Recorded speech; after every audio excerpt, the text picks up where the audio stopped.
अब हम डिस्कस करने जा रहे हैं फैलेसी के अलग अलग प्रकार। एग्जाम में दो प्रेमिसेस दिए हुए होंगे और उसके बाद एक कंक्लूजन दिया होगा। उस कंक्लूजन को पढ़कर और उन प्रेमिस को ध्यान में रखकर हमें फैलेसी का जो प्रकार है वो तय करना होता है। तो सबसे पहले हम देखते हैं the fallacy of hasty generalisation.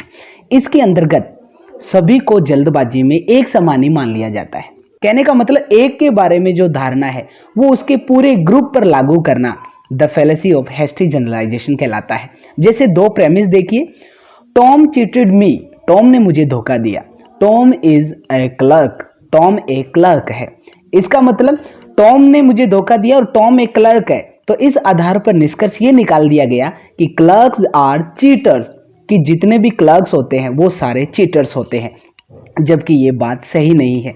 तो हमने देखा कि एक क्लर्क जिसने चीट किया है उसकी वजह से उसके पूरे ग्रुप पर दोष आरोपित किया गया या उसके पूरे ग्रुप के बारे में सेम धारणा बना ली गई है। तो इसे कहा जाता है the fallacy of hasty generalization. एक और देखिए, he ate 2 or 3 mangoes and fell ill, उसने 2 या 3 मैंगोज खाए और बीमार हो गया। तो इस आधार पर कंक्लूजन ये निकाल दिया गया कि मैंगोज कॉज इलनेस, मैंगो की वजह से बीमारी होती है। कहने का मतलब बीमारी का कारण मैंगोज होते हैं। तो ये धारणा गलत है। तो ये होती है the fallacy of hasty generalisation. हो सकता है इसमें दो प्रेमिस दिए हो, कहने का मतलब दो स्टेटमेंट्स दिए हो सकता है एक ही स्टेटमेंट देके उसका कंक्लूजन दिया हो।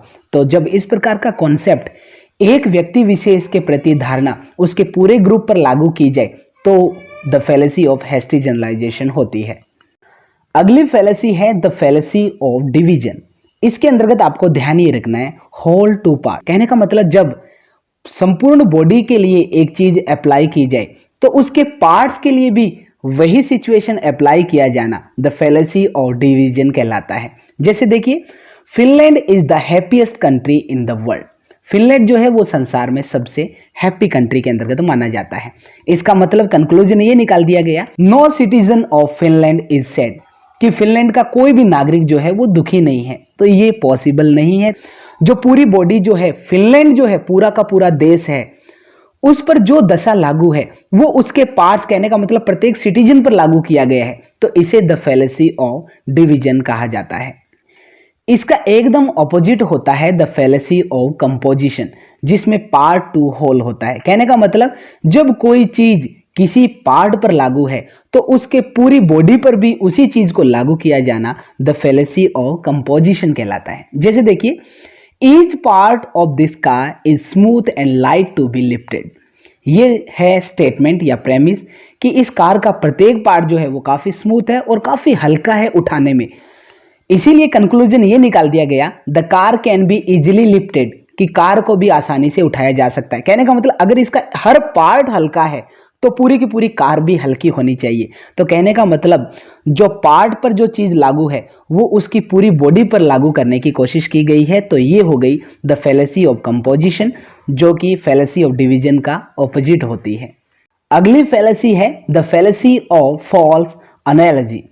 इसके अंतर्गत एक अनमैच्ड कंपैरिजन होती है। कहने का मतलब एक पैरेलल एग्जांपल दिया जाता है एक आर्गुमेंट को ट्रू प्रूव करने के लिए। इसके अंतर्गत क्या होता है, जो दो वस्तुएं होती है उनमें किसी एक विशेषता की वजह से समानता स्थापित की जाती है और इस वजह से बाकी के टर्म्स में भी उनमें समानता लागू कर दी जाती है। कहने का मतलब अगर एक कोई खासियत आपस में मैच हो जाती है तो इसका मतलब उन दोनों को पूरी तरीके से समान ही मान लिया जाता है।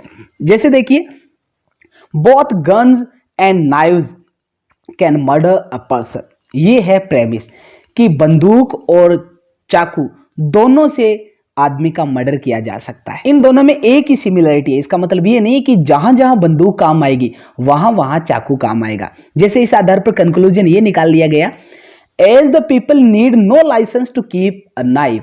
जैसे कि लोगों को नाइफ रखने के लिए लाइसेंस की आवश्यकता नहीं होती, चाकू रखने के लिए लाइसेंस की आवश्यकता नहीं होती, then there should be no need of licence to keep a gun. इसीलिए बंदूक को रखने के लिए भी लाइसेंस की आवश्यकता नहीं होनी चाहिए। तो कहने का मतलब दोनों में एक समानता की वजह से सारे के सारे फीचर्स उनमें समान लागू किया जाना the fallacy of false analogy होता है।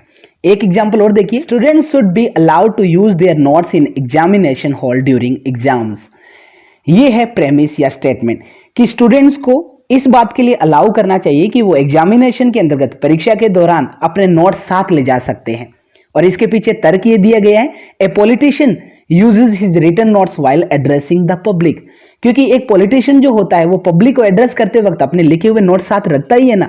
तो कहने का मतलब इन दोनों के अंतर्गत किसी प्रकार से समानता नहीं है, लेकिन फिर भी इन दोनों के अंतर्गत समानता स्थापित करने की कोशिश की गई है। ये होती है the fallacy of false analogy. तो कहने का मतलब जब दो वस्तुओं के बीच कंपैरिजन का कोई सेंस ना हो तो वहां पर the fallacy of false analogy होती है। जैसे देखिए, if we can make huge missiles can't we make a small cure for cancer, कि अगर हम इतनी बड़ी बड़ी मिसाइलें बना सकते हैं तो क्या हम कैंसर के लिए एक छोटी सी दवा भी नहीं बना सकते। तो इन दोनों की जो कंपैरिजन है वो पूरी तरीके से अनमैच्ड है। इसे कहा जाता है the fallacy of false analogy.